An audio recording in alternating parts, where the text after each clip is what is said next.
ಆದ್ಯ ನ್ಯೂಸ್ನ ಸಮಸ್ತ ಜನತೆಗೂ ಸ್ವಾಗತ. ಚನ್ನಗಿರಿ ತಾಲೂಕು ರಾಷ್ಟ್ರೀಯ ಹಬ್ಬಗಳ ಸಮಿತಿ ಮತ್ತು ತಾಲೂಕು ವಿಶ್ವಕರ್ಮ ಸಮಾಜದ ವತಿಯಿಂದ ಅಮರಶಿಲ್ಪಿ ಜಕಣಾಚಾರ್ಯರ ಸಂಸ್ಮರಣಾ ದಿನಾಚರಣೆಯನ್ನು ಹಮ್ಮಿಕೊಳ್ಳಲಾಗಿದ್ದು, ಸಂಸ್ಮರಣಾ ದಿನಾಚರಣೆಗೆ ಒಂದು ಭಾವಚಿತ್ರಕ್ಕೆ ಪುಷ್ಪಾಂಜಲಿಯನ್ನು ಮಾಡುವ ಮೂಲಕ ಈ ಸಂಸ್ಮರಣಾ ದಿನಾಚರಣೆಯನ್ನು ಆಚರಿಸಲಾಯಿತು. ತಹಶೀಲ್ದಾರರಾದಂತಹ ರುಕ್ಮಿಣಿಬಾಯಿ ಈ ಸಂದರ್ಭದಲ್ಲಿ ಹಾಜರಿದ್ದರು. ಹಾಗೆಯೇ ವಿಶ್ವಕರ್ಮ ಸಮಾಜದ ತಾಲೂಕು ಅಧ್ಯಕ್ಷರಾದಂತಹ ತಿಪ್ಪೇಸ್ವಾಮಿ, ಹಾಗೆಯೇ ಅಮ್ಮನಗುಡ್ಡ ದೇಗುಲದ ಅರ್ಚಕ ಸುಬ್ರಹ್ಮಣ್ಯ ಮತ್ತು ಗ್ರಾಮ ಪಂಚಾಯಿತಿ ನೌಕರರ ಸಂಘದ ಅಧ್ಯಕ್ಷ ಶ್ರೀನಿವಾಸ್, ಹಾಗೆಯೇ ವಿಶ್ವಕರ್ಮ ಸಮಾಜದ ಉಪಾಧ್ಯಕ್ಷರಾದಂತಹ ನಾಗರಾಜಾಚಾರ್ ಸೇರಿದಂತೆ ಸಮಾಜದ ಮುಖಂಡರು ಈ ಸಂದರ್ಭದಲ್ಲಿ ಭಾಗವಹಿಸಿ ಜಕಣಾಚಾರ್ಯವರ ಒಂದು ಜೀವನ ಚರಿತ್ರೆಯ ಕುರಿತು ಮಾತನಾಡಿದರು. ಈ ಸಂದರ್ಭದಲ್ಲಿ ಕಂದಾಯ ಇಲಾಖೆಯ ಸಿಬ್ಬಂದಿಗಳು ಹಾಗೆಯೇ ವಿಶ್ವಕರ್ಮ ಸಮಾಜದ ಗೌರವಾಧ್ಯಕ್ಷರಾದಂಥ ಶಂಕರಾಚಾರ್ಯ ಸೇರಿದಂತೆ ಇತರರು ಹಾಜರಿದ್ದರು. ವರದಿ ಸತೀಶ್ ಪವಾರ್, ಚನ್ನಗಿರಿಯಿಂದ.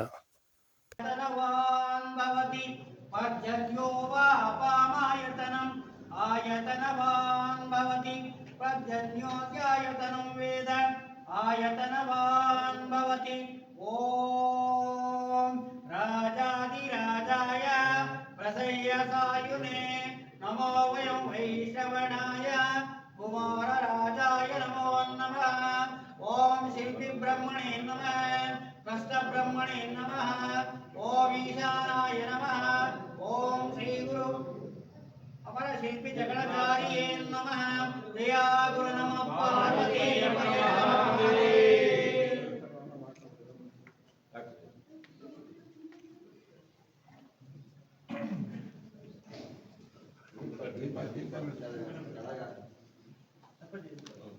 ಉತ್ಸವವನ್ನು ನಮಗೆ ಬಹಳ ಪುಣ್ಯ ಮಾಡಿದ್ವಿ ನಾವು.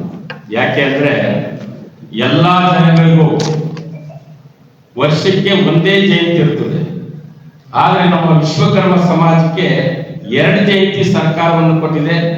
ಆ ಸರ್ಕಾರಕ್ಕೆ ನಾವು ಈಗ ಅಭಿನಂದನೆಗಳನ್ನು ಸಲ್ಲಿಸಬೇಕಾಗಿದೆ. ಯಾಕೆ ಅಂದ್ರೆ ಮೊದಲನೇ ದಿವಸ ಜನವರಿ 1ನೇ ತಾರೀಕು ಮೊದಲನೇ ದಿವಸನೇ ನಮಗೆ ವಿಶ್ವಕರ್ಮ ಜನಾಂಗಕ್ಕೆ ಜಕಣಾಚಾರಿ ಒಂದು ಜಯಂತಿಯನ್ನು ಕೊಟ್ಟಿರ್ತಕ್ಕಂಥ ಸರ್ಕಾರ ಇದು ಬಹುಕಾಲದ ಯಾಕೆ ಈ ಜಯಂತಿ ಕೊಟ್ಟರು ಅಂದ್ರೆ ನಮ್ಮ ಸಮಾಜದ ಹೋರಾಟದಿಂದ ಕೊಟ್ಟರು. ಹಿಂದೆ ನಮ್ಮ ಸಮಾಜದವರು ಬಹಳ ಹೋರಾಟ ಮಾಡಿದ್ದಾರೆ.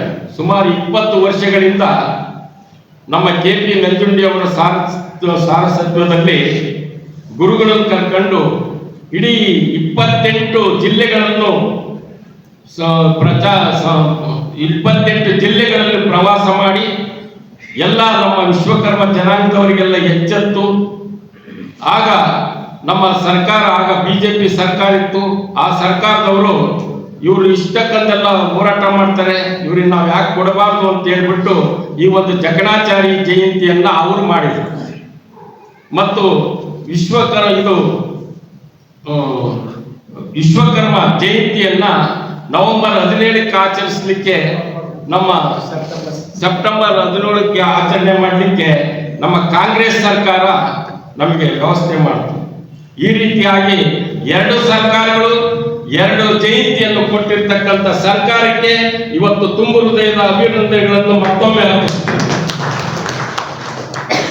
ಈ ರೀತಿಯಾಗಿ ಈಗ ಜಕಣಾಚಾರ್ಯನ ವಿಚಾರ ಅಂದ್ರೆ, ಜಕಣಾಚಾರ್ಯ ಅವರು ಕುಣಿಗಲ್ ತಾಲೂಕಿನ ಕ್ರೀಡಾಪುರ ಅಂತ ಒಂದು ಗ್ರಾಮದಲ್ಲಿ ಜನಿಸಿರ್ತಕ್ಕಂಥವ್ರು. ಇವರ ತಂದೆ ನಾಗಲಿಂಗಾಚಾರ್ಯರು, ತಾಯಿ ಜಕ್ಕಲೆ, ಇವರ ಮಗನಾಗಿರ್ತಕ್ಕಂಥವರೇ ಜಕಣಾಚಾರ್ಯವರು. ಈ ಜಕಣಾಚಾರ್ಯವರು ಬಹಳ ಚಿಕ್ಕ ವಯಸ್ಸಿನಲ್ಲಿ ಸುಮಾರು 5 ವರ್ಷಗಳಿಂದ ಅಲ್ಲಿ ಒಂದು ಕೊನೆಹಳ್ಳಿ ಅಂತ ಇರ್ತದೆ. ಆ ಕ್ರೀಡಾಪುರಕ್ಕೆ ಸ್ವಲ್ಪ ದೂರದಲ್ಲಿ ಒಂದು ಕೊನೆಹಳ್ಳಿ ಅಂತ ಇರ್ತದೆ. ಆ ಕೊನೆಹಳ್ಳಿಯಲ್ಲಿ ಏನಪ್ಪಾ ಅಂದ್ರೆ ಎಲ್ಲ ಶಿಲ್ಪಗಳ ಒಂದು ತರಬೇತಿ ಕೇಂದ್ರ ಆಗಿರ್ತದೆ. ಕೊನೆಹಳ್ಳಿ ಎಲ್ಲ ಶಿಲ್ಪಿಗಳನ್ನು ಕರೆಸಿ ಆ ಶಿಲ್ಪಿಗಳನ್ನ ತರಬೇತಿ ಕೊಡ್ತಕ್ಕಂಥ ಒಂದು ಸ್ಥಳ ಯಾವುದು ಅಂದ್ರೆ ಆ ಕೊನೆಹಳ್ಳಿ. ಆ ಕೊನೆಹಳ್ಳಿಯಲ್ಲಿ ಈ ಜಕಣಾಚಾರ್ಯರು ಇನ್ನು 5 ವರ್ಷದ ಮಗುವಾಗಿರ್ತದೆ. ಆ ಮಗುವಾದಾಗ ಅವ್ರ ತಂದೆ ತಾಯಿ ನೋಡಪ್ಪ ನೀನು ಶಿಲ್ಪಿ ನಮ್ಮ ಒಂದು ಕೆಲಸ ಕಲಿಬೇಕು, ನೀನು ಸಹ ಅಲ್ಲಿ ಹೋಗು ಅಂತೇಳಿ ಅವ್ರನ್ನ ಕಳಿಸ್ತಾರೆ. ಆವಾಗ ಜಕಣಾಚಾರ್ಯ ಅವರು ಸಣ್ಣ ಮಗುವಾಗಿ ಅಲ್ಲಿ ಹೋಗಿ ಎಲ್ಲ ನೋಡ್ತಾ ಇರ್ತದೆ. ನೋಡಿದಾಗ ಬಹಳ ಸಂತೋಷ ಆಗುತ್ತೆ.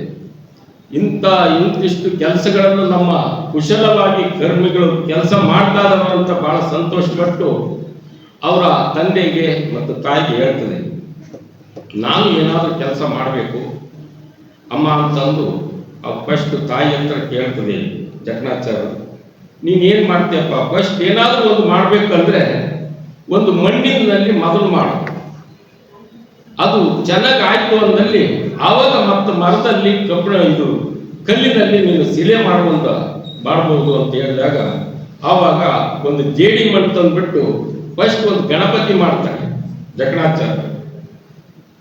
ಆ ಗಣಪತಿ ಮಾಡಿದಾಗ ಅದು ಬಹಳ ಚೆನ್ನಾಗಿ ಬರ್ತದೆ. ಅವಾಗ ಅವ್ರ ಅಮ್ಮನಿಗೆ ಹೇಳ್ತಾರೆ, ಅಮ್ಮ ನಾನು ಗಣಪತಿ ಮಾಡಿದೆ. ಆವಾಗ ಅವ್ರ ಮನೆಯಲ್ಲಿ ಒಂದು ಕಾಳಿಕಾದೇವಿ ವಿಗ್ರಹ ಬಹಳ ಸುಂದರವಾಗಿರ್ತದೆ. ಆ ವಿಗ್ರಹವನ್ನು ನೋಡಿದಾಗ, ಅಮ್ಮ ನಾನು ಈ ತರ ವಿಗ್ರಹ ಮಾಡಬೇಕು ಅಂತ ನನ್ನ ಆಸೆ ಇದೆ ಅಂತಂದು ಅವಾಗ ಕೇಳ್ತಾರೆ. ಕೇಳಿದಾಗ ಆಯ್ತಪ್ಪ ಇದು ಮಾಡು ಅಂತ ಹೇಳಿದಾಗ ಅದನ್ನ ಆ 5 ವರ್ಷದ ಮಗು ಮಾಡ್ತಾ ಇರ್ತದೆ. ಆದ್ರೆ ಅದಕ್ಕೆ ಚೆನ್ನಾಗಿ ಬರಲ್ಲ. ಒಂದ್ ಕಡೆ ಮೂಗು ಒಂದ್ ಕಡೆ, ಮುಖ ಒಂದ್ ಕಡೆ, ಕೈ ಒಂದ್ ಕಡೆ, ಈ ತರ ಮಾಡ್ಲಿಕ್ಕಾಗುತ್ತೆ. ಅದನ್ನು ನೋಡಿದಾಗ ಆ ಸಾಕ್ಷಾತ್ ಜಗನ್ಮಾತೆ ಆಗಿರ್ತಕ್ಕಂಥ ಕಾಳಿಕಾದೇವಿ ತನ್ನ ತ್ರಿಶೂಲದಿಂದ ಆ ಮಗುವಿಗೆ 2 ಕೈಗಳಲ್ಲಿ ತ್ರಿಶೂಲವನ್ನು ಹಾಕಿಬಿಟ್ಟು ಹೇಳ್ತದೆ, ನಿನ್ನ 2 ಕೈಗಳಿಂದ ನೀನು ಜಗತ್ತಿನಲ್ಲಿ ಬೆಳಗುವಂತ ಅತ್ಯಂತ ಮಹಾಶಿಲ್ಪಿಯಾಗು. ಈ ಒಂದು ಕಾಳಿಕಾದೇವಿ ನನ್ನನ್ನು ಏನು ವಿಗ್ರಹ ಮಾಡ್ತೀಯ, ಇದೇ ಮೊದಲ ವಿಗ್ರಹವಾಗಿ ಒಳಗೊಂಡು ಇನ್ನು ಮುಂದೆ ಒಳ್ಳೆ ಶಿಲ್ಪಿ ಆಗು, ಜಗತ್ತಿಗೆ ಅಮರವಾಗಿರ್ತಕ್ಕಂಥ ಒಂದು ಶಿಲ್ಪಿ ಆಗ್ಬೇಕು ನೀನು ಅಂತ ಹೇಳ್ಬಿಟ್ಟು ಆ ತಾಯಿ ಆಶೀರ್ವಾದ ಮಾಡ್ತಾರೆ.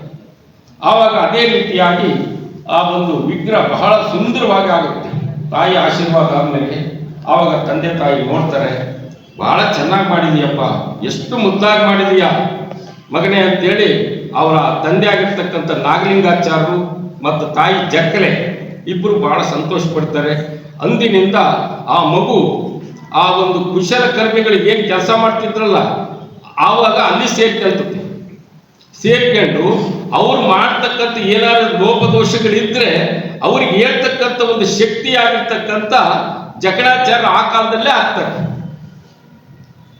ಆವಾಗ ಏನು ಈ ಮಗು, ನಾವು ನೋಡಿ ಎಂತೆಂಥ ಶಿಲ್ಪಿಗಳು ಬಂದಿದ್ದೀವಿ, ಈ ಚಿಕ್ಕ ಮಗು ಇದು ನಮಗೆ ಹೇಳ್ತಾ ಇತ್ತಲ್ಲ, ಇವನು ಎಲ್ಲಿ ಬಂತು ಇಷ್ಟು ತಲೆ, ಇಷ್ಟು ಬುದ್ಧಿ, ಇಷ್ಟು ಜ್ಞಾನ ಅಂತಂದು ಅವರು ಬಹಳ ಯೋಚನೆ ಮಾಡ್ತಾರೆ.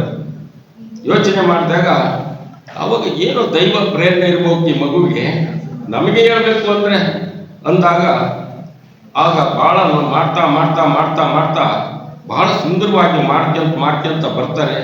ಆವಾಗ ನಮ್ಮ ಇಡೀ ಮಾಡಿಕೊಂಡು ಕ್ರೀಡಾಪಟುಗಳ ಶಿಲ್ಪಿಗಳು ಸಾಕಷ್ಟು ಕಲ್ಲುಗಳನ್ನು ವಿಗ್ರಹಗಳನ್ನು ಮಾಡುತ್ತಿದ್ರು.